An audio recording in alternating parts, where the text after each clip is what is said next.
welcome to episode 1 of the Paranormal Tourist. I should, before we even really get started, point out that this is not the first recording of episode 1, because we'll probably have a little discussion about it, I think, shortly. But I'm going to say that we have had our initial recording interfered with by the spirits from the other realm. Sorry, our initial recording is you being interfered with by spirits. Is that right? Not under the influence of spirits, I feel like I should point out. I remained in control of my faculties at every single point. My name is Tom, Tom Jordan. I am the host of the Paranormal Tourist, and I am joined here today by 3 intrepid adventurers who are going to come with me on this grand exploration of all things paranormal. Each week we are going to bring to you a variety of pieces of research that we have done individually on things that we find interesting from the world of the paranormal, and then we're going to chat and debate and possibly joke about them at times.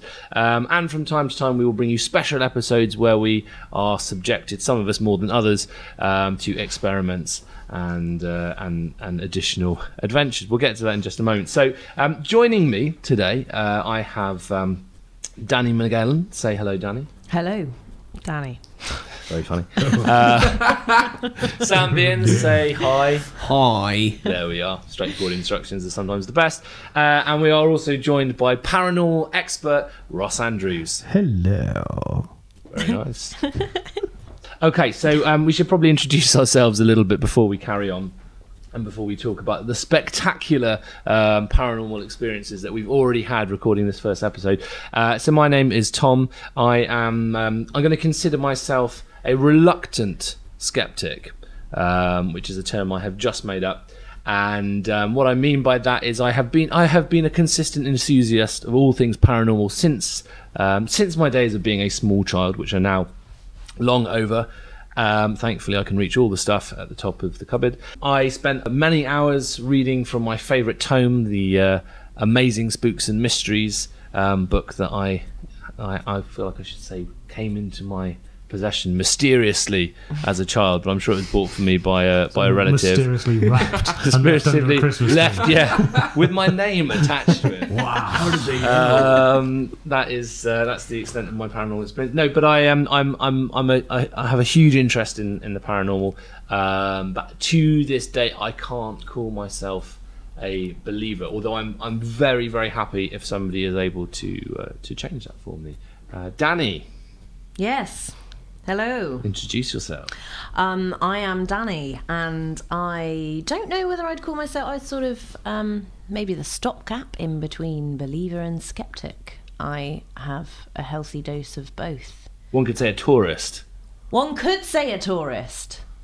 In fact, one did. In fact, One did. we Both of us did. So Two much said a tourist. So much so. We named the podcast after it. So I was a massive, massive fan of the famous 90s series Strange But True, hosted by the delectable Michael Aspel. Weren't we all? Well, absolutely. Apart from Sam Bean, who has never seen young. anything. He hasn't seen Nightmare, he hasn't seen Crystal Maze, Strange But True, all the good stuff. All the classics. So I do have a couple of experiences that cannot be explained. Or maybe they can, I don't know. But yeah, there have been a couple of experiences that I take with me in the belief camp that I sometimes stay in. For those of you who obviously can't see us on cameras, your belief camp is in your left hand. Yes, apparently. my belief camp is my left hand. Yeah. It's sort of bowl shaped. Should we ask you to commit to what's in your right hand? Is there anything in your right hand, or is it I don't know, but it sounded Skeptic hot. City, maybe. a little bit of a history? Yeah. A snake. There's a snake in your right hand. Yeah, the snake of science. My science snake. The snake, your science Your snake. science snake. Well, I think that's a good opportunity. Anyway, enough to about me. introduce Sam Bean. Hello. His science snake in his left hand. It's in my hand. It's in my hand. I am the guinea pig. I'm like Danny. I am half in, half out. I don't really know where to go with this. We're still not talking about the science snake. Oh, we're not. Very good at digging himself into holes. I am indeed. I played myself With his science snake. Yeah, my mum is a huge believer, but my dad is a massive skeptic, and I think it comes from that. There's loads of family experiences that mum will talk about back with her grandparents and mum that have came from really far up north in tiny little villages and tiny little cottages that are like really scary about. So how far north are we talking? We're talking about really, really far. Carlisle, in fact. Carlisle, in fact, near the land of the Scots. In like a creepy little village, quite like Cheltenham. A creepy little village like Cheltenham. For those of you who don't know, Cheltenham has a population of 120,000. Where's that place to plough? Where's that? Where's that place to plough? Yeah. Prestbury. Like that. There's at least an episode, I think. Yes. It's kind of like that, where they're from. And it's like a creepy little town, but then Dad's from Bedford and he's experienced nothing. So it's Sam, as you mentioned, it is the guinea pig. We've also labelled him slightly less. He's the ghost gimp. With slightly less respect as the ghost gimp. He's the one in all his youthful enthusiasm that is going to be subject to various experiments that are going to be planned out by the next person to introduce himself last and by no means least. It is Ross Andrews, paranormal expert. Hello, it's me. You just said it all. But yes, talking about Prestbury, I think it'd be a very good idea, whilst you're Googling Prestbury, to look up the book Paranormal Cheltenham, because there's a big chunk in there about walking around Prestbury. And most importantly, buy a copy because I will receive the money. Don't know if you can hear that. It's me thumbing through. I'd like to point out for those who are listening, that is not Tom farting onto a microphone. That is the pages of a book being rifled through. There we go. So yeah, I've written lots of books. Paranormal Cheltenham, Paranormal Oxford, Forest of Dean. I'm in several other books, and one that I'm going to be talking about today is paranormal book St. Breville's Castle, the most haunted building in the world. So when we get onto that, I will pull out my book and show it to everybody. Look forward to that. Lovely. As long as it's not joined by Sam's science snake, I think we'll be able to cope. Okay, so really briefly, I mentioned at the beginning of this episode that that we'd been interfered with. I think there's probably a better way of putting it, but it's done now, isn't it? It's been digitally recorded, and as everybody knows, that means it absolutely cannot be changed in any other way. So we started recording this episode, and strange things started to happen. Strange but true. Strange but true. I'm going to pass over to Ross, who's probably got a more detailed explanation. Absolutely. On a lot of ghost hunts that I've been on, I've done hundreds and hundreds. One of the phenomena that happens is electrical equipment can quite often go wrong, and we're using a Korg D1600 multi-track disc recorder here that we've been using for years. It works absolutely perfectly until we came here to record, and we've had to start the episode again because for some reason it just went completely weird and stopped recording. So whether that's paranormal or whether that's dodgy equipment off eBay, I don't know. But what you'll often find at ghost hunts is everyone complains about their batteries going. That always happens, but that's normally due to the fact you're in a freezing cold environment and they don't realise that when batteries get cold, they don't work. Quite often cameras will stop working, recorders will stop working when paranormal activity is just about to happen. So with any luck, we're all about to be possessed. That's the spirit. And with any luck, we'll capture that on at least one recording device around this table. I feel like I should also throw in that whilst I'm not going to share the address of where we're recording this, it is absolutely an old creepy building. When you moved into Buckingham Palace, man. Sam, your cover's been blown. I know. I've been blown. You may as well speak back in your normal Queen voice. Okay. That was disturbingly good. So there we are. Queen's turned into a parrot. We're obviously onto something because we've already been, as I say, interfered with, possibly by also, another realm. one thing we haven't done is, for those of you who are listening, if you turn the volume up, you might hear a slight ticking noise, like a clock in the background. There is no clock in here, yet every time we start recording, suddenly this clock is appearing. And it appears to have faded out now, but now that I've mentioned it, it's absolutely stopped. Either that or it is there as a subliminal method of sending you mad. And the hope is that in 20 years' time or so, people will be searching for this episode that fueled an urban myth that somewhere out there's a podcast episode that sends people mad. Perhaps it's a ghost communicating to us via Morse code. By the same letter. Well, it's a tick, isn't that like it was SOS's ... dash whatever. Yes, dash, so ... So could is be that just loads of S's. Maybe it's the S's and it's the science snake. It's the science science snake. It's just a long. Oh, sorry, that's me. That's you. Yes. That's we've Put your got science to snake away. We can carry on. We've got to the bottom of it. Okay, so we should probably move on to the bits and pieces that we've been Something actually researching. paranormal. Something paranormal. Something actually paranormal. I'm going to talk a little bit about harbingers of death. Oh, lovely. Oh. Something happy. Something cheerful to start us off. You can add a little Start effect light. to that maybe later, Ross. Harbingers of death. So, going back to my favourite childhood tome, Amazing Spooks and Mysteries. There was one. Or Can we point out you do own more than one book? Because I'm just checking. There are some others on the shelf, but if you look at them closely, you realise there are a whole load of covers, and the insides of the books are blank. Are all the same. It's just the same book over and over again in different reprints. And so there, I mean, I was really keen on this book, but there were a couple of things in particular that really I was quite obsessed with. Now, there's lots and lots of different stuff, lots of different stories to do with kind of cultural superstitions that relate to this particular subject. In my research, I've been reading a little bit about the banshee, for example. We kind of all associate banshees with that horrific kind of scream that they're supposed to make.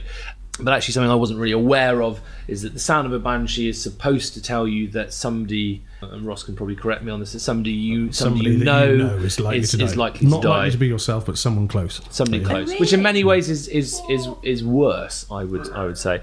And then kind of looking a little bit further down through that subject, something which I'm going to come back to because it relates a little bit to these stories that I read as a kid. There's a doppelganger. Now, we watched a program quite recently about an app that can help you find your doppelganger across the world, and there's a whole scientific process. Tinder. There's big, not your partner, your doppelganger, and people have been meeting their doppelgangers.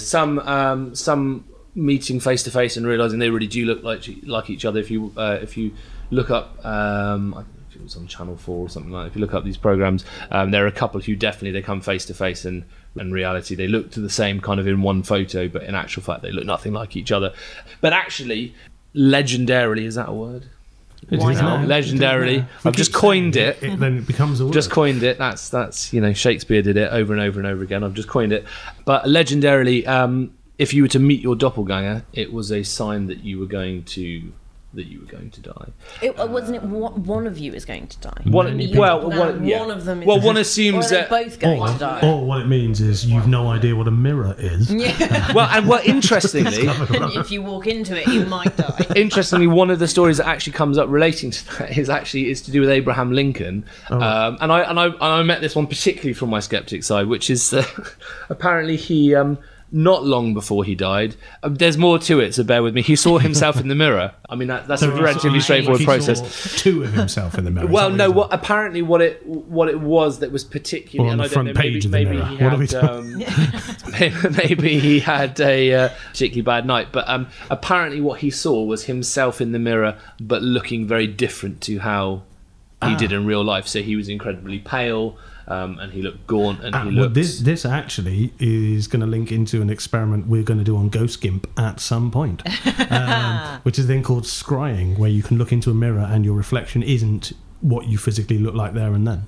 See, now this is interesting because as I'm, like I say, a reluctant skeptic, I still find that absolutely terrifying, and I can say at this point I'm really glad that's happening to Ghost Gimp and not to myself. Because I'm a reluctant skeptic, but also a massive wimp when it comes to anything related to this kind of thing. So that's Doppelganger. But I mean, we've not seen any major stories relating to that program where suddenly like a whole wave of those people There's died. a lot of very famous ones of those. I mean, Napoleon had one. For a start, and I'm not just mean look-alike that he sent out places. He was known to be in several places at once. And there's a lot of the doppelganger stories will relate to people who are dying elsewhere and then are seen. Okay, right. so that's that. I'm gonna come to that in just a second. Some other interesting bits and pieces just to fly through a couple. One which is definitely going to absolutely creep me out on a constant basis, which is 3 knocks of death, which is apparently if you hear 3 unexplained knocks, then that is a terrifying. There was one last night. Oh, don't say that. Yeah. There was one last night. Terrifying. We took swords upstairs. I mean, fact. I was there. Facts. It happened. I feel like I should point out not real swords. We took Replica swords. toy swords from my Because nothing my child's deters collection. a burglar than toy swords. I think one of them may even have been a plastic Darth Vader lightsaber, wielded by Sambio. We did. We went searching for it. But apparently, three knocks of death. Do they have is to again be a. one after the other? I Or think it just- needs to be a. Well, I think otherwise, that just means somebody has knocked over the period of your life 3 times on your door, doesn't it? It's I think they've got to be quite close at least, haven't they? in actual, it's quite specifically if it's on the door or the window. So you hear somebody we've bleeped knocking. some- We bleeped. There's a bleeping thing.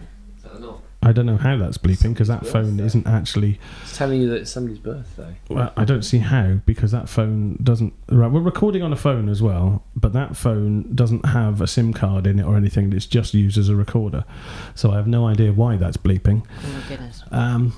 Dun-dun.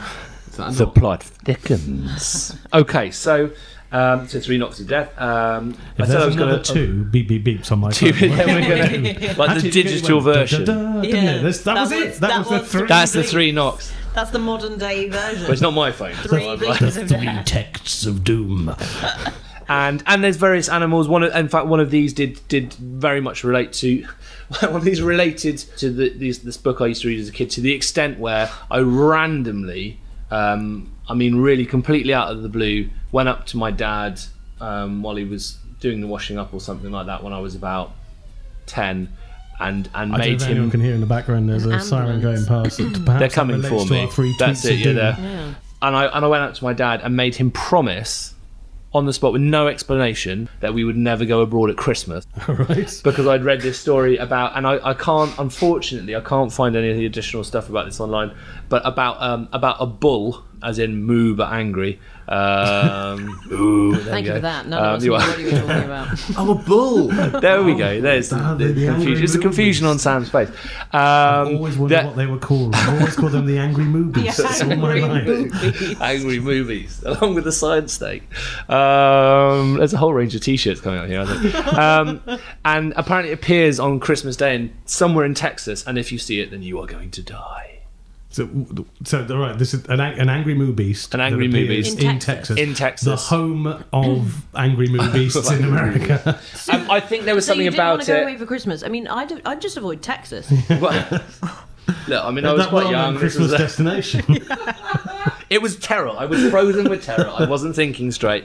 But I mean, I think, like I said, once I have got hold of this book again, I'll read it to you in detail. This short entry. But I think there was something about it, like it was always shadowed on the horizon, or maybe kind of, I don't know, flames coming out of its nostrils or something like that. Maybe at some point. Probably on a barbecue, I expect. People could give you like a little list of other books you could read. Well, I've got Ross's book, so I've got. Mr. Angry Boo. We generally just read the same Mr. Men book. We've got a small child, and we do read the same Mr. Man book over and over. Mr. And over Poltergeist. again. And then something I didn't really know much about, which again I'm just glancing past, is Black Shuck. Am I saying that correctly? Yes. Black Shuck, which is apparently in Norfolk. As in the track by the darkness. And a track by the not a truck, a track by the darkness, but it's apparently is a similar thing. A vicious hound of the Baskerville style beast. I imagine there's possibly a relationship there between those two stories. Well, a lot of those could be explained by ABCs. Yes, alien black cats. If you come from an environment that has never seen a puma, a leopard, or whatever, your brain may never have learnt what it looks like. So it will automatically try and it'll run through everything going, what is this? What is this? Oh, it must be, it's a sort of dog size, it's whatever, it's growling, therefore we think it's a big black dog. And your brain will see that. It will physically see a big black dog because your brain has gone, well, that's what I think it is, so that must be what stood in front of me. And alien black cats, ABCs, have been seen all over the country, going thousands of years back. So there is a possibility that what people are spotting are actually panthers and so on, but their brain has never learnt to pigeonhole the category of black cat. So even more terrifyingly, there is the potential that roaming across the country are large predatorial, is that right? Predatorial cats. Certainly in Gloucestershire, where we are right now, the various departments of the police and so on are trained to deal with panthers and so on. If you ask the right policeman, they will actually tell you, yes, we're trained in this, we know what to do, and so on.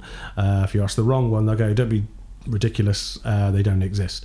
But there are actual proper things to do when they're reported, and certain areas of forest will get closed down and all that whilst they investigate. Don't go walking in the woods on your own. No. Well, you might also... Well, in fact, I'll tell you about that when we get onto a particular place. Cool. Okay. So just to round my little section off, the one story in particular that really took me as a child was this story. And again... what book is this from? I don't know, but I'm glad you asked. It was from a little-known book, Amazing Speaks and Mysteries, available on eBay. Which won't be available for long because he's plugged it so many times. All 2 copies are going to be bought before I get to one. So hold off until I've confirmed on here that I've definitely got a copy. So anyway, it was about this. So that there's a like an admiral or a ship's captain, and he is a member of the aristocracy, and there's a big party being thrown at his residence by his wife, and he is off at sea, and he is seen by several guests walking in through the front door. This is a detail I'm not sure about. I think possibly soaking wet or possibly not. Maybe that depends on the rendition of the story. But he comes in and he walks up the stairs, and somebody remarks to his wife, I didn't know, so-and-so was here. And it later turns out that at that particular time, he was going down with his ship in the middle of, let's say, the Atlantic. He was never seen again. And that was something, again, that particularly interested me as a kid. Maybe it's sort of paranoia, but I was always worried that I was going to see anyone from like a family member to the family dog. I was going to see them somewhere while they were somewhere else, and that meant that that was the end for them. A very similar one happened in Cheltenham during World War II. It's virtually the same story, and it was somebody who saw somebody in the cinema at the same time as they were dying abroad. That is terrifying. That is terrifying. There's something particularly eerie, I think, about that connection. There's always something obviously eerie about anything to do with the paranormal, but when it has some kind of connection, allegedly has some kind of connection to some kind of action in the real world, I think that's what makes it particularly. That's probably why I was so obsessed with it as a kid, and that whole subject of death. Ever been on a cruise? Since? No, absolutely. I'm terrified. No, I'm terrified of things. I'm not going on a cruise. Not going on a cruise to Texas. Never go on a Christmas cruise in Texas. Not going on a Christmas cruise to Texas. Christmas special cruise to Texas. Cool. I think that's. I'm going to shut up now. Who would like to go next? Danny. Yes. What have you got for us? Well, I once visited a place in Cornwall, Bodmin Jail, which was built in the 1770s, I want to say. Okay, so it's not. Well, it's not. Say it. No one's going to stop you. Yeah. If you want to say it. It's not a working jail. This isn't like a. I once visited. A jail. It was I visited down. for 18 months. It was closed down in 1927. It was supposed to be 2 years, but I put out on good behaviour. Yeah, it was closed down in 1927, and it is now, in fact, a very lovely restaurant. But you can also visit the sort of jail cells underneath. But between 1785 and 1909, 55 people were executed, all but 4 of which were public. And I was just quite interested because when I went there, the last time I went there, I went down into the cells, and it is very eerie. It's very cold. But then, part of me says it was very cold. That was a temperature thing, not necessarily There are just some places that are cold. I think we're being visited by the science now. As opposed to it was just cold to you. I walked in, it was very aloof. Yeah, it was very standoffish. But however, so there in 1878 there was a lady called Selina Wedge, and she was arrested for the murder of her youngest son Harry. Now, she said that she killed him because her lover James Westwood promised to marry her if the boy was out of the way. Now, he denies this. It was all a misunderstanding. He literally meant, could you just move that tire? Just move him slightly to the left. She killed him, and wow, fair enough. It was very awkward. Extreme response. The jury wanted leniency, but the judge sentenced her to death. So on the 15th of August in 1878, which was a Thursday. See, I know I'm you're more all intrigued wondering. about the jury at this point. Somebody has just killed a child, yet the jury's going, nah, don't worry about it. It's all right. She seems nice. Other than He that, was stood in the way. yeah, they wanted leniency. I think because she was because she was kind to her other children. No, that's fine then. See, well, I haven't murdered the other 10. Come on. If you go by percentages, this is actually I'm actually only one for however many she had. So she was led from her cell clutching a white handkerchief, which, as we all know, suggests nothing. And when just as she was killed, she said, "Lord, deliver me from this miserable world where children are in the way." Anyway, so her body, which was still clutching the white handkerchief, was left dangling for an hour before being cut down. But it is alleged that her ghost wanders the prison and tries to reach out to small children who often inquire about the crying lady in the long dress. Now, when I went, I was not a child. Were you a crying lady in a long dress? I wasn't a crying lady in a long dress, as I remember. But I walked in just batting children out of the way. Just like smacking them. I don't know why. And then another phenomenon is that pregnant women tend to become very emotional on the 3rd and 4th floors of Bodmin jails, which is allegedly or supposedly where Selina... No. What you're saying is pregnant women have climbed up 3 or 4 flights of stairs. and are very emotional about it. I feel like it's much safer for me to not comment at this point. Because he is a pregnant lady. I am a pregnant lady. He is very emotional right now. But yes, that was supposedly where she projects her feelings of guilt and remorse onto the pregnant ladies. I was also not a pregnant lady. For the 3rd and 4th floor. Well, that's where. Yeah. Well, yes.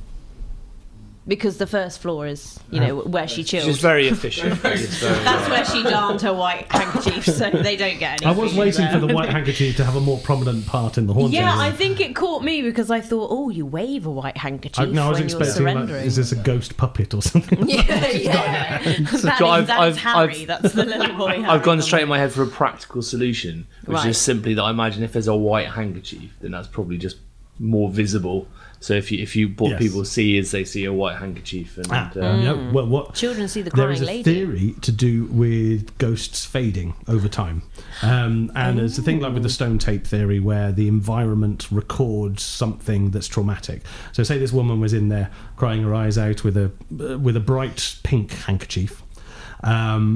When she's seen again over the years, it will become a sort of a lesser bright pink, and eventually very, very vaguely pink, until eventually it turns white and eventually disappears.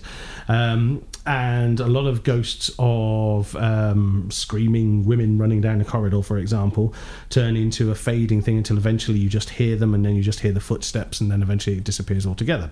Which is a theory why we don't have many cavemen ghosts, or we don't have many sort of Bronze Age ghosts. They tend to be more sort of Victorian or something like that, or where a massive battle has happened, and the theory is it's given off a huge amount of energy, and that's what you're picking up on. Roman ghosts that we see tend to be more than one Roman. They tend to be like an army traipsing through somewhere, something like that. So the idea being is that these things would eventually fade. So a white handkerchief, if you spotted it, could well be a ghost in its last, before it fades off to be a sort of Maybe like just it was a a sound. leopard print handkerchief That's what that it she was. started off with. Yeah. She was actually very saucy. she must have been pretty. She was willing to kill her kid to For get her married. She must lover. have been pretty saucy. Perhaps that's why the jury let her off. They went, I mean, look at her. Yeah, she is white. Look at it. Waving the leopard print.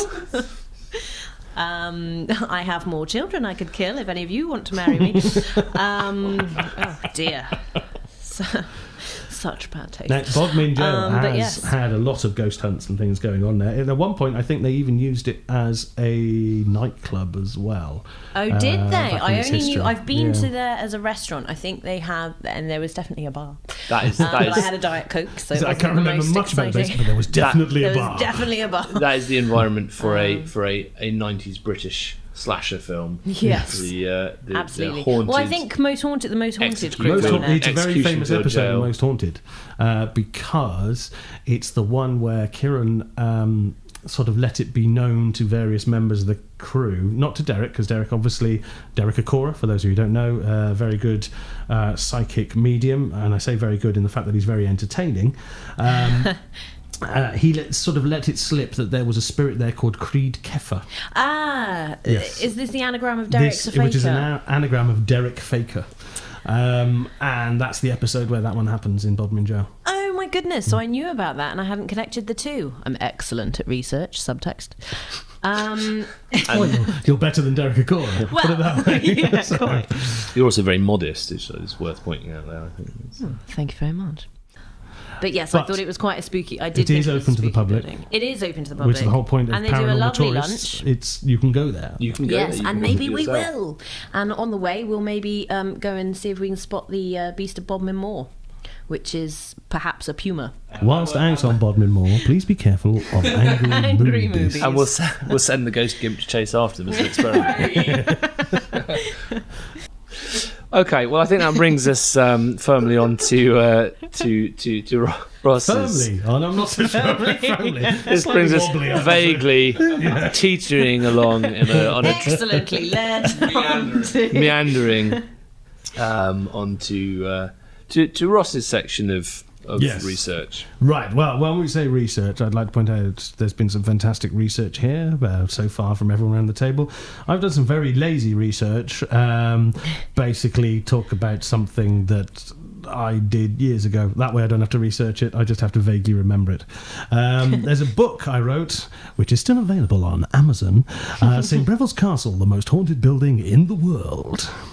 I do have to say that in the Clark's way. In the world. In the world. So, Need if like a you little want to music visit, in it. there's a place called St. Breville's Castle, the most haunted building in the world. It's now a youth hostel. And so the best thing about it being a youth hostel is that I constantly get sent stories that still happen to people there. It's in a place called St. Breville's in the Forest of Dean. It's kind of 5 miles away from the nearest point of civilization, so if you are staying there, take food and drink with you because there's no shops around for ages, but there is a haunted pub in the moat as well. It was King John's hunting lodge, and they make a big thing about this, saying like, oh yeah, look at this, must be a famous castle, King John did lots of hunting here, when on record he actually stayed there for about 11 days. So how that can, whether that classes it as his, I don't know. But I think I've stayed in travel lodges longer than that, so I think I now own travel lodge. But anyway, the best thing about the place is every single room is haunted. And most castles, if you go to a castle, you'll go in and they'll say, oh, this is the haunted tower or the haunted room or the haunted toilet, whatever. St. Breville's is that every single room has had many different stories associated with it. Some of my favourite ones, and I've stayed in this particular bed, the scary bed. And it's not scary because I was in it. It's called the scary bed because... Well, a little bit scary, yeah. That's quite scary, yeah. Particularly for the other person who booked to stay there. Hello, nice to see you. No, I'm a ghost. Ooh. No, put your phone down.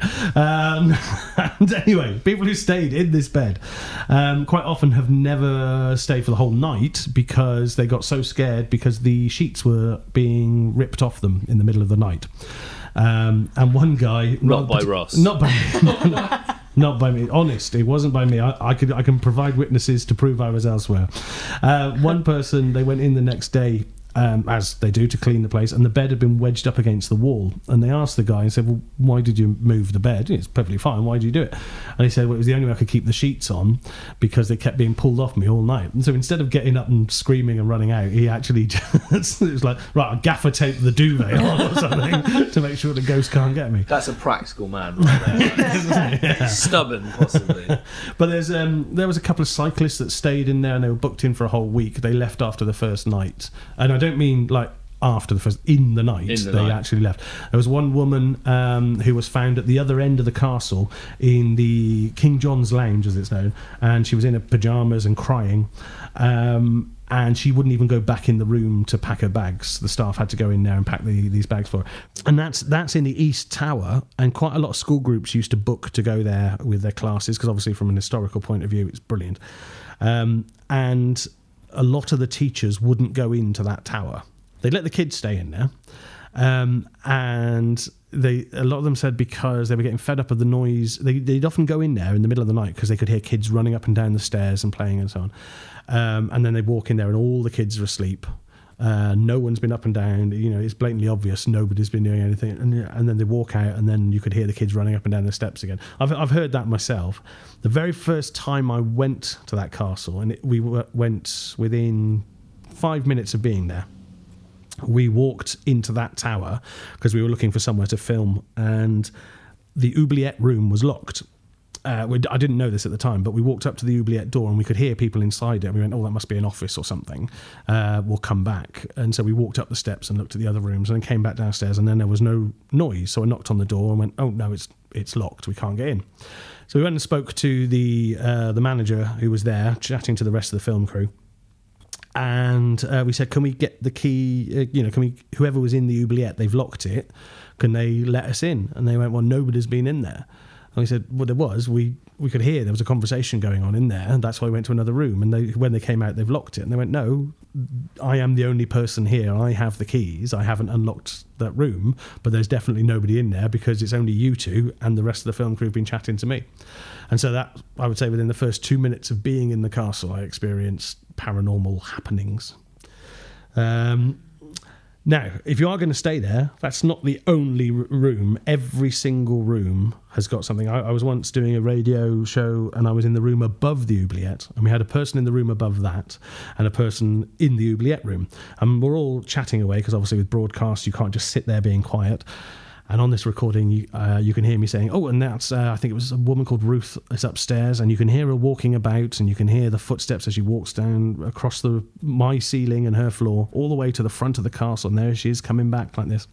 And we finished this recording, and I went up the stairs, and I said, well, I didn't get anything, did you? And she said, well, I don't know. I said, well, the only thing I got was you walking around, kind of sort of having a go at her for it because she shouldn't have been in that. And she said, oh, do you mean over by the window? I said, yeah. And she said, I haven't moved. And I said, what? And she said, well, I heard it as well. That's why I'm asking, was it by the window? And we both recorded these footsteps wandering around in there. In that room, there was a group ghost hunting up there, and they were quite sceptical, but they all said, come on, this is boring, nothing's happening, we've been sat in the dark doing nothing, if you're here, do something. At which point they were at one end of the room, and where the footsteps had been heard, this is a totally different time, but where the footsteps had been heard, a coin just rolled from there towards them and stopped right in front of them on the floor. What else? Oh, one of the best places you can go. Now, the problem is, obviously, being a youth hostel, you can't always get into these rooms because somebody might be in there, but there is a lot of rooms you can get into, and one is the old kitchen. And you can sit in the old kitchen all night, it's not a problem. And there's a poltergeist activity that's happened in there a lot. And at one time, we had 70 people staying in the castle, and all but 5 of them saw stones appearing near the ceiling and then just falling completely vertically down.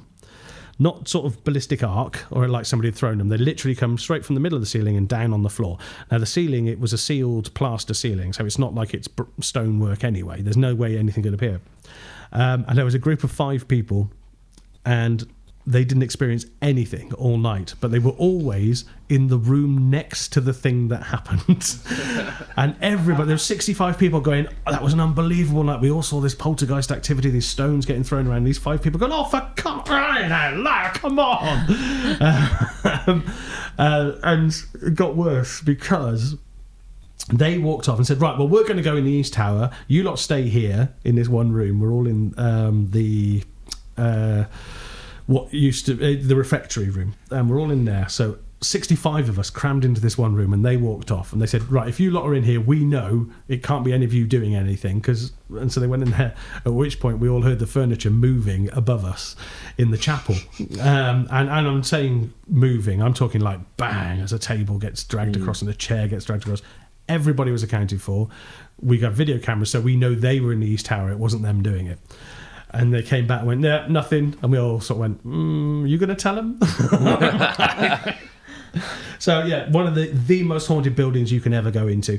There was an incident. There was a 6 or 7 foot long table made of solid oak that lifted up and slammed on the floor, lifted up a good few inches and sort of slammed down. But getting back onto the ABC Big Cats. One of the stories in the King John's Lounge, which is another one of the rooms you can go in and stay in all night, is a crying baby.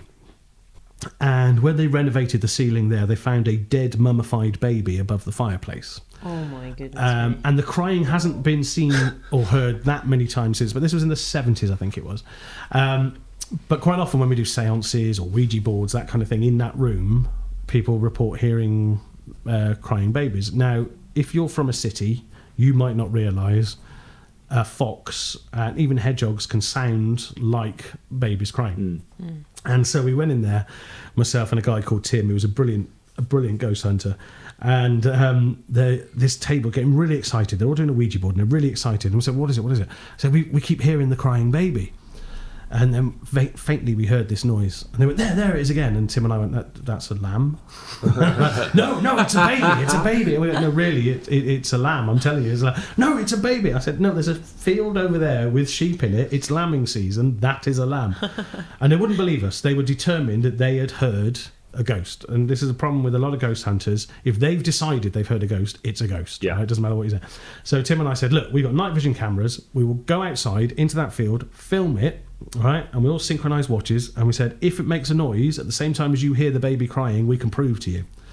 So Tim and I walked out the castle. And as we're going down the bit that used to be the drawbridge bit, we just heard this noise in the background, right? In the graveyard that's in front of you. Perfect place, right? And Tim and I just went, what the as we walked down this thing. And so we went into the graveyard and sort of split up, sort of looking around to try and find this thing. Now, Tim and I have both, and I turned to him and said, Tim, you and I have both seen pumas, leopards, whatever, in the forest. And he went, yeah. Why are we walking towards what could actually kill us? He said, both of us have seen ghosts, we know they're harmless, right? Both of us have seen big cats that could kill us, and we appear to be walking towards it. And we'd split up at this point, and Tim just said, isn't this the bit where you scream at the television, what are you doing, you idiots? So we came out of the graveyard thinking this is a very stupid idea. And as we walked back up the road towards the castle, he walked from my right side, walked round the back of me, and walked to my left side, which is closer to the castle. So what are you doing? Why have you done that? He said, well, I just need to be closer to the castle than you so that I can get back. When it jumps on us, it will go for you, not me.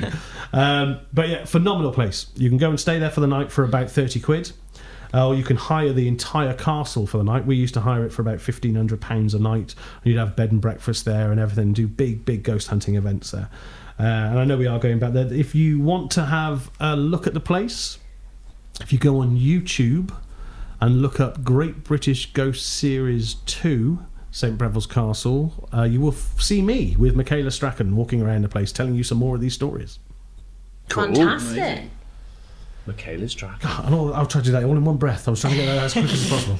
Sam, do you know who Michaela Strachan is? I have no idea. Have you seen Labyrinth? Sake. Have I seen Labyrinth? Yeah. Oh, okay. I thought you Yeah, because yeah. Michaela Strachan's in that. She's in it. Have you seen her? No.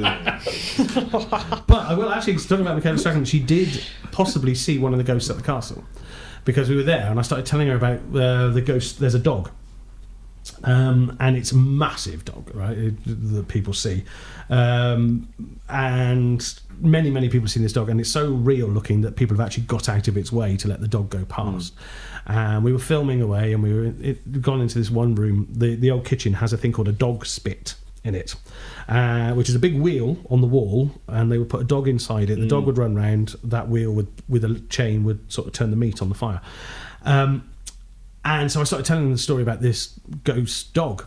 And I finished off by saying, and obviously there are no dogs allowed in the building, apart from guide dogs, and so there's no possible way it could have been a dog. And she went, but there is a dog in the building. I said, no, they're not allowed in. There's nobody here but us, right? So there's no dogs. She said, well, was one of the staff got a dog? And I was like, no, there is no dog in the building. She said, but I saw that it went around the end of the sofa thing and walked into. I went, no, and she just went, oh no. So yes, she possibly saw a ghost in the castle. Are you all right, Guess Sam? where you're gonna stay, Sam? Do you need to lie down? You're right. Yeah, I mean, I'm looking forward to when Sam stays on his own. In the scary Can bed. we afford to hire out the whole place so that Sam Yeah. can literally stay Just Sam. on his own, Yeah. on his own in the. No, I think what's better is we actually, in about a year's time, when we have 6 million listeners to this, we get everyone to come along. We rent out the castle, everyone can come and stay, and we just basically watch you for the night in the haunted rooms, and we just film you. Locked in a room with a load of cameras pointing at you. Yeah. Perfect. So you can look forward to that. I'm already. That's going to be coming up. You can buy a I'm ticket already for that. You can buy a ticket. You can be there yourself. Maybe even stay in the castle that night. Meet the team. Pre-book now. Buy yourself a science snake mug. Exercise various members of the team. Exorcise, not exercise. Treadmill. Yeah. Well, Like dog spit. The dog spit. Dog spit. Yeah. We're going to put that's going to be our first experiment. Actually, Just no, to you're put not Sam allowed to in touch yeah. it because it is one of 2, I think, original ones left in the country. And weirdly, because So I've there's a- seen one somewhere else. Oh.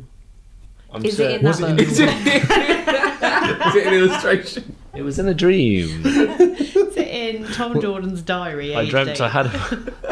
What was it? What went into the wheel that you saw? Was it a dog? Or Yeah, it was a dog, yeah. An angry movie. Or was it Angry Movies? No, the Angry Movies is on the spit. Right, okay. It's deceased. It saw another shadowy Angry Movies and just died of it. then got killed by a puma. I think that readily brings us to the end of this week's episode. Probably for the best. We haven't at this point had any more interfering with from other realms. Although you may have just heard a beep outside from that was a car. Is that the second? our Or was that the second? third Oh. beep of doom? That was the we've had a siren and we've had a text of doom, but that was the first beep of doom, thankfully. So all that really remains is to say thank you very much for listening, which hopefully you have been doing. This isn't just going out to us listening back to it. Thank you to Danny. Thank you. Thank you to Ross. And I thank you. Thank you to Sam. Thanks. And thank you from me. We look forward to chatting at you next time. Bye for now. Bye bye. Goodbye. Bye bye. Bye bye.